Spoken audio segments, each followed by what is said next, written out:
Hey everyone, welcome back to the channel. Today's PC build takes a sharp turn from the string of high-end builds I've been doing lately. This one's still packing a serious gaming punch, but with all the components, it's shaping up to be a modern-day budget beast. We're kicking off with a Dell Area 51 bare bones housing an Intel i9-7900X, 10 cores, 20 threads on a custom X299 motherboard. Now, here's the kicker. I checked online and this aging HED platforms are absurdly overpriced.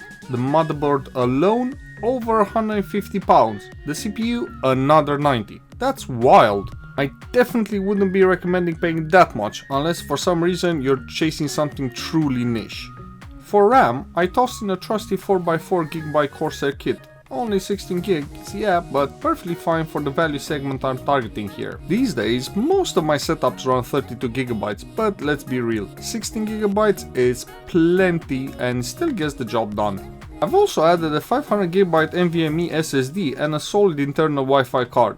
If I had to compare this setup to a modern day one, it's roughly on par with the Ryzen 5 5600, which is to say plenty capable for gaming with minimal compromises.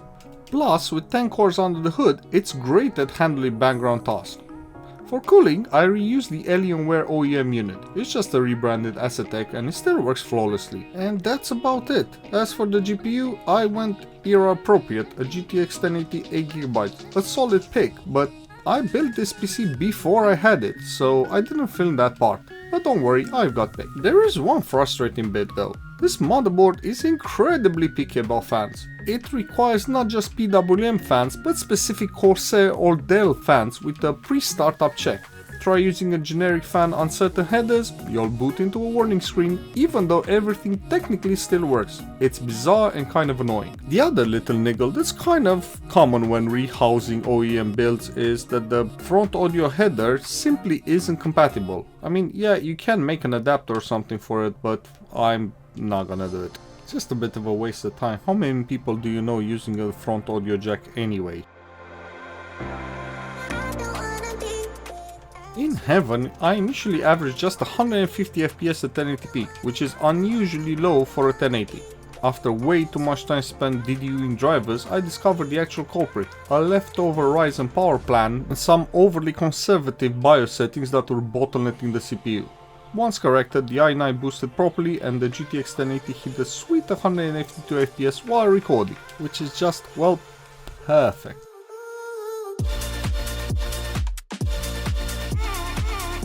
I left 3D Mark to its own devices to run the stress test, and when I came back it all passed with flying colors. Sometimes Pascal and even Turing cards can be a bit touchy when they get warm with the clock swinging up and down wildly, but this Zotac card is rock solid as it mostly sticks to NVIDIA's TDP. Rocket League absolutely cruised with around 229 FPS on average. That is well in line with what can be expected from this GPU, and the whole system had very low frame-to-frame variation, making everything feel buttery smooth.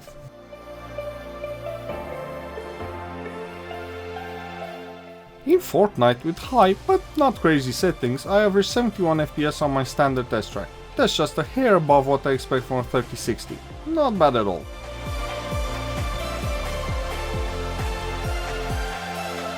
Horizon Forbidden West averaged 53 FPS just after compiling shaders and while recording, but it did hit 63 FPS post a reboot without internal recording.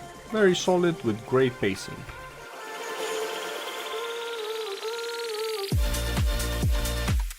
Meth Wukong ran with 86 FPS on medium settings, no FSR frame jump. Surprisingly, the CPU was the limiting factor here.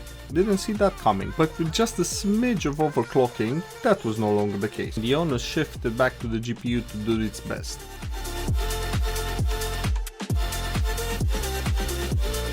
Assassin's Creed Shadows ran with 44 FPS on medium settings. Not amazing, but dropped the upscaler to balance and disable recording, then looking at near 60 FPS performance, and that's good enough.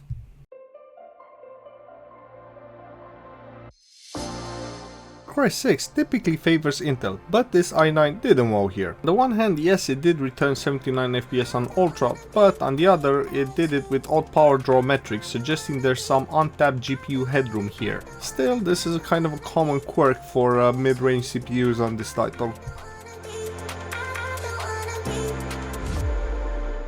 Dragon Age the Veilguard, it managed 58 FPS in the wild effect heavy opening scene. It's a bit unstable, yes, but visually smooth, thanks in part to accidental G-Sync I think. The rest of the game, 95 FPS on average, which is stellar. I could even bump it to high if I wanted to.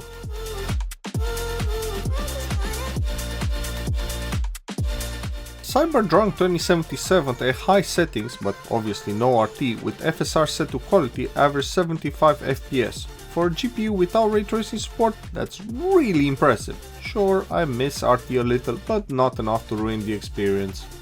But there's one thing I didn't really touch on earlier: daily productivity. Can this setup handle modern workloads? Short answer is absolutely. Web browsing with a million tabs? Checks. Photo and video editing? Surprisingly capable. Way better than I expected in fact. And that kinda wraps it up. Hope you enjoyed this slightly different build.